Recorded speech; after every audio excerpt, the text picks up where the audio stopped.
Now we are going to start projectile motion part 3. Projectile motion part 3 में हम main points जानेंगे कि किस प्रकार से मेन पॉइंट हमारा यह है और जितने भी हम लोगों ने डिफाइन किया है कि टाइम पीरियड, मैक्सिमम हाइट और रेंज के बारे में डिफाइन किया है, इस पर कॉन्सेप्चुअल पॉइंट में जो मेन पॉइंट्स क्या है उसको जानने का प्रयास करेंगे। आप सभी लोगों को इसको ध्यान से सुनना चाहिए और सभी लोगों को समझना चाहिए। देखिए, जिंदगी अगर बनाना है तो आपको शिक्षा पूर्ण रूप से और कॉन्सेप्चुअल होनी चाहिए, तब जाकर के जिंदगी बनेगा। और ये बात कभी मत सोचो कि जिंदगी में ये असफलता मिल जाएगी, वो असफलता मिल जाएगी, हम क्या करेंगे। असफलता तो निश्चित आपको कोई दे ही नहीं सकता। अगर आपका आत्मबल मजबूत है तो निश्चित रूप से सफल होंगे। बहुत सारे उदाहरण देखने को मिले हैं। डॉक्टर एपीजे अब्दुल कलाम जी का उदाहरण आप देख लीजिए कि एपीजे अब्दुल कलाम जी की स्थिति क्या थी। वह पायलट बनना चाहते थे लेकिन टॉप 10 वाली लिस्ट से बाहर थे। जब उनका सिलेक्शन वाला इंटरव्यू देने गए थे तो टॉप 10 वाली लिस्ट से बाहर थे और वहां से जब वो आगे बढ़े हैं हरिद्वार होते हुए, तो आज देखिए उनकी क्या स्थिति। डॉक्टर एपीजे अब्दुल कलाम ने अपने जीवन को श्रेष्ठ नहीं सर्वश्रेष्ठ जिया। और किस प्रकार से जिया?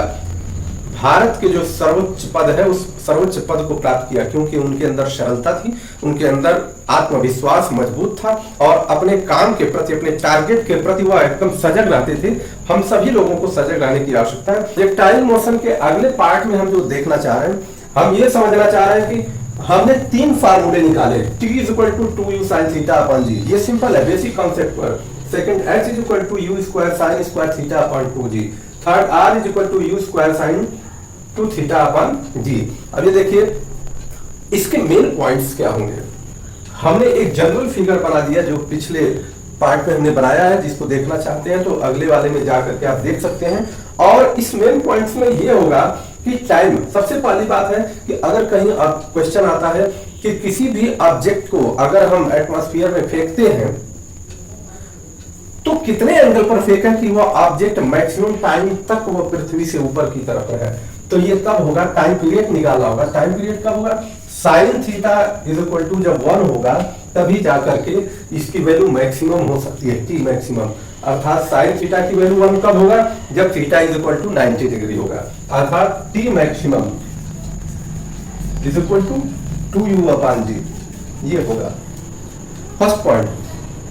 इसी तरह से आप थीटा की वैल्यू आप कम या ज्यादा कर सकते हैं, तो इससे आपको टाइम पीरियड निकल जाएगा। मेन पॉइंट्स में दूसरा नंबर जो पॉइंट है, ये ध्यान देना है, जो दूसरे नंबर पॉइंट में आपने निकाला कि H = u² sin² θ/2g। इसमें मैक्सिमम हाइट के लिए तो हमने बताया, पहले भी बताया था, तो मैक्सिमम हाइट कब होगा?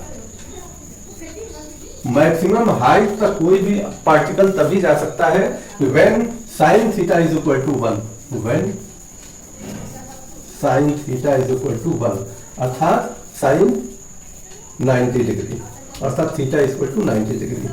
अब इस पर आप देख सकते हैं मैक्सिमम हाइट। एक कौतूहल हो सकता है कि अगर मैक्सिमम हमें फेंकना हो किसी भी ऑब्जेक्ट को तो हमें 90 डिग्री पर फेंकना है और मिनिमम उसकी हाइट क्या हो सकती है, कितने एंगल पर फेंकें कि वो मिनिमम हो जाए। तो मिनिमम के लिए H maximum, third number point, H minimum कब होगा? कि जब साइन थीटा की वैल्यू मिनिमम, मतलब साइन थीटा की वैल्यू 0 हो जाए, क्योंकि साइन थीटा की जो मिनिमम वैल्यू होती है वह 0 होती है। अब जब मिनिमम के लिए यही होगा, अब थीटा = 0 डिग्री, 0 डिग्री। ये इसके अगेंस्ट में कुछ बातें हो सकती हैं कि जैसे आप आगे जो भी पढ़ेंगे इसको हम देखेंगे। अभी आप देख लेते हैं कि H इस मैक्सिमम मिनिमम की वैल्यू। और थर्ड के बाद फोर्थ मेन पॉइंट्स में हम देख रहे हैं कि फोर्थ मेन पॉइंट क्या होगा? R = जो रेंज आपने निकाला था u² sin 2θ/g, इसके लिए हमने बताया था कि मैक्सिमम रेंज के लिए R मैक्सिमम कब होगा। ये पहले वाले भी हमने बताया था, पिछले दिवस में हमने बताया था कि R मैक्सिमम तब होगा कि जब when sin 2θ =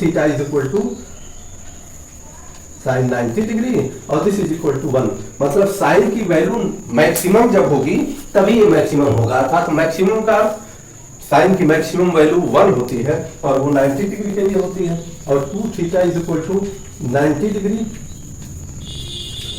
और theta is equal to 45 degree. ये तो सभी लोग जानते हैं मेन पॉइंट में। अगर हमें मैक्सिमम रेंज तक किसी ऑब्जेक्ट को फेंकना है तो theta is equal to 45 degree पर ही फेंकना होगा, तो वो होगा। अब इसमें भी कई पॉइंट्स ऐसे आते हैं जिसको हमें समझना है। क्या अब इसमें हमको ये समझना है कि मैक्सिमम की वैल्यू तो आपने निकाल दिया, अब होगा क्या। अक्सर होता क्या है कि हम किसी भी ऑब्जेक्ट को खड़ा होकर के फेंक रहे हैं, तो जमीन से तो हम फेंक नहीं रहे हैं, जमीन से थोड़ी ऊंचाई पर फेंक रहे हैं। जैसे जेवलिन थ्रो किया जाता है या डिस्कस थ्रो किया जाता है, तो जमीन से कुछ ऊंचाई से किया जाता है, ऐसे किया जाता है। मान लीजिए यहाँ आदमी खड़ा है और आदमी यहाँ से फेंकता है ऐसे, तब ये मैक्सिमम वैल्यू 45 कैसे होगी।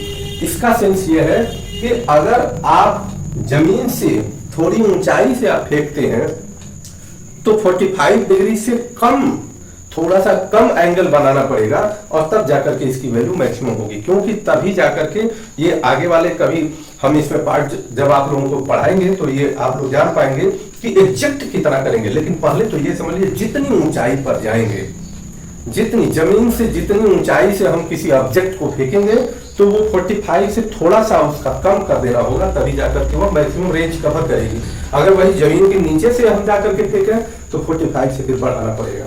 ये आपको मेन पॉइंट्स में ध्यान देना है। दूसरी बात क्या है कि जब हम किसी ऑब्जेक्ट को फेंकते हैं तो फेंकने की एक तो उसमें फ्रिक्शनल फोर्स लगता है।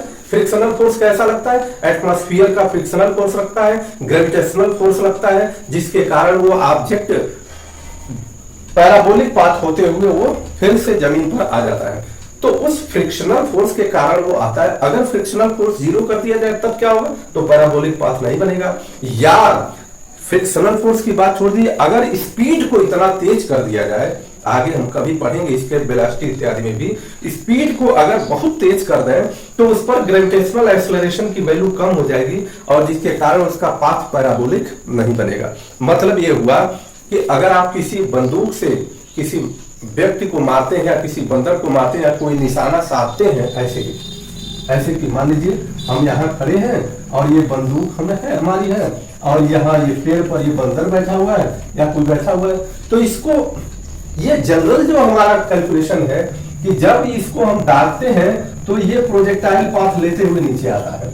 अगर हमने बंदूक से गोली दाग दिया, चला दिया और बंदर उसी समय कूद गया, तो बंदर जो कूदेगा तो जितने समय में ये आएगा उतने समय में जाकर के इसको लग जाएगा।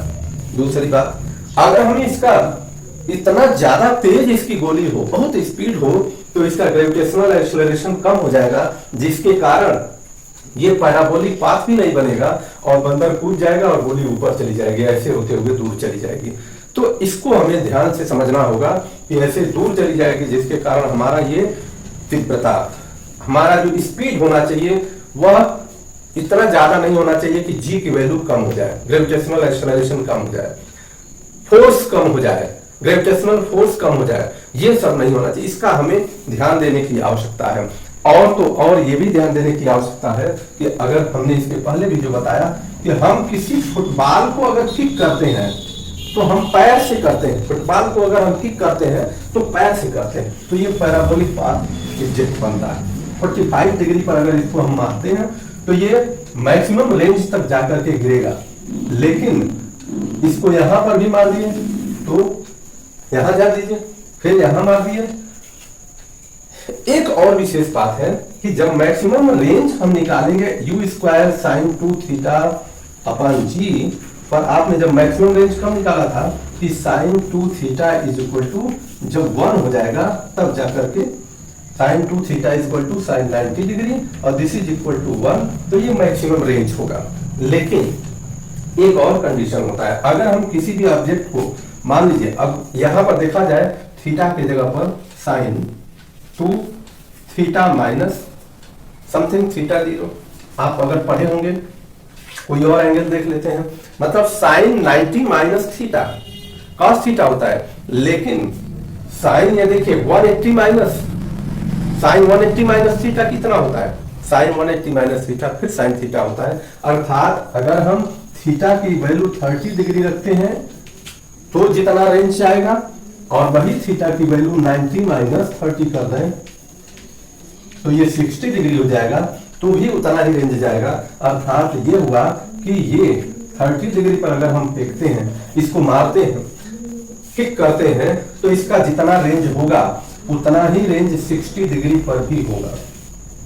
ये है मतलब आपको समझ में आना चाहिए कि 30 डिग्री और 60 डिग्री से हमने बताया कि थीटा माइनस जिस एंगल पर आपने उसको फेंका है वो भी कर लेंगे तो भी आपका प्रोजेक्टाइल मोशन में वही होगा। ये सिंपल मेन पॉइंट्स हमने बताया ये कॉन्सेप्चुअल के लिए, कि कुछ जो पॉइंट्स हमको लगता है समझ में कि बच्चे हमेशा कंफ्यूज होते हैं, 2-3 पॉइंट हमने फिर से रिवाइज मैं कर दे रहा हूं कि आप किसी भी ऑब्जेक्ट पर कोई फोर्स लगाते हैं उसके मूवमेंट के थीटा डायरेक्शन पर, तो हमेशा उसके 2 पार्ट हो जाते हैं, हॉरिजॉन्टल और वर्टिकल। वेलोसिटी लगाते हैं तो हमेशा उसके 2 पार्ट हो जाते हैं, हॉरिजॉन्टल और वर्टिकल। जो भी फिजिकल क्वांटिटी उस पर लगाई जाती है और अगर हॉरिजॉन्टल से थीटा एंगल पर है तो उसमें थीटा एंगल पर लगाने पर उसके 2 पार्ट होंगे ही, चाहे जो भी हो। तो ये आपको ध्यान रखना होगा। दूसरी बात ध्यान रखना होगा कि हमें इन सारी चीजों को जो बताया गया कि maximum range, minimum range, maximum height, minimum height, कौन से हमारे प्रोजेक्टाइल मोशन के लिए नेसेसिटी क्या है, नेसेसिटी जो स्पीड पर मैक्सिमम स्पीड अगर लग जाएगा तो फिर वह प्रोजेक्टाइल पाथ नहीं बनेगा, ग्रेविटेशनल एक्सेलरेशन कम हो जाएगा, या ऐसे ही टाइम पीरियड इतने ज्यादा टाइम तक वो कितना देर तक वो हवा में रहेगा, इसके लिए बताया। तो ये समझने का प्रयास करिए, आगे अगले दिन आप सभी लोगों को बताते हैं। ठीक है।